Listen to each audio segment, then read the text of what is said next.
What's up everybody, Brian here with BPS Customs, and today we're going to be taking a look at this card. This is EVGA's GTX 1080 for the win.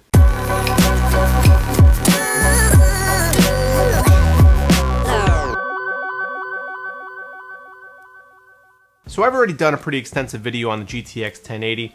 I also put it through its paces in SLI, and I used it in my main machine, which is back there running Heaven Benchmark right now. You can find those videos linked in the video description. So I'm not going to get into too much detail about the GTX 1080 itself, but I did want to talk about the differences that EVGA has put into place in this version of the card. First, and most obviously, this is a new cooler.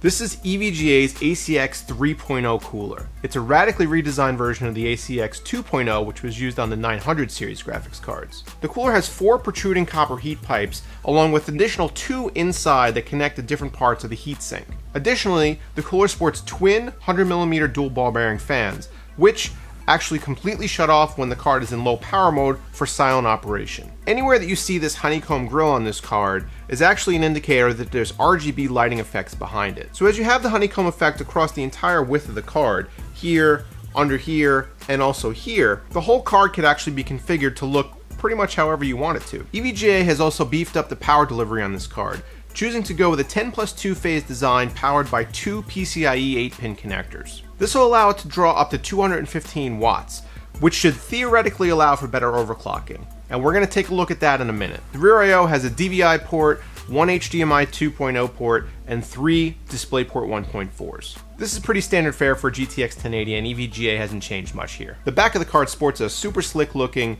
brushed aluminum finish metal backplate. As this is a metal backplate and not plastic like on the Founders Edition cards, this actually will provide some heat dissipation. You also have this huge EVGA logo here, just in case you forget who made your card. As this is a 1080 series graphics card, NVIDIA has included SLI fingers for up to 2-way SLI configurations. As with other 1080 and 1070 cards, more than 2-way SLI configurations are not supported. Now, one of the reasons that EVGA has gone with a different power delivery system is because this is a factory overclocked card. It comes with a factory base clock of 1721 MHz and a boost clock of 1860 MHz. Now, these numbers are significantly higher than what comes on the Founders Edition cards.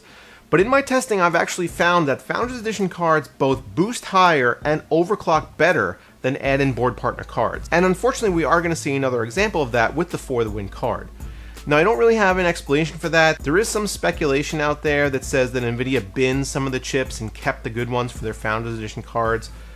Until I see some kind of verification, some kind of proof of that, I'm not really willing to buy into that theory, because that kind of goes down like the tinfoil hat route, and I'm not really one to do that. But that doesn't necessarily mean that the add-in board partner cards are poor performers. Far from it. We're going to take a look at the For the Win card now, go over some charts, and see how it performs compared to the Founders Edition.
So as I mentioned before, and as you can see by these charts, the For the Win card was not a fantastic overclocker when it comes to increased core or memory clock. However, I did notice something that was extremely significant in my testing. All of my stock testing was done without any changes to anything in EVGA Precision X. This means that the stock fan curve was in place, as well as all the stock clocks. Now, when I went to overclock the card, I was only able to get a stable overclock of 110 MHz on the core and 170 on the memory. However, by adjusting the fan curve, I was able to have the card maintain a higher and more consistent boost clock across all tests. So instead of peaking and dipping because the fan curve was too low with all the stock settings, now with an increased fan curve, we're able to keep temperatures lower and performance higher. As an example, this card only gained 2 degrees Celsius when I went from stock to our maximum achievable overclock. That's phenomenal, and I attribute it almost entirely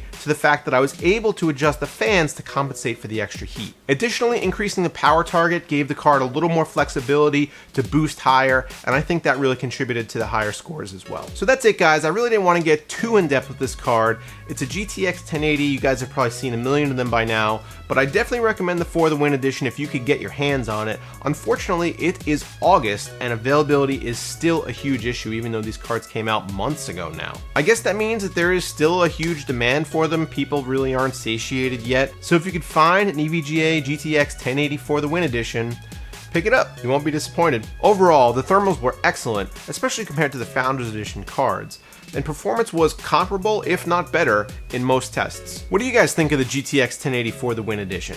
Let me know in the comments down below. Also, don't forget that that like button is down in that corner over there. It's not just there to look good, it is functional. You should test it out. Also, don't forget to check out this video over here where I take a look at Be Quiet's new line of products. And while you're over here, get subscribed because you don't want to miss any more content. I'm Brian with BPS Customs, guys. Thanks for watching as always, and I'll see you next time.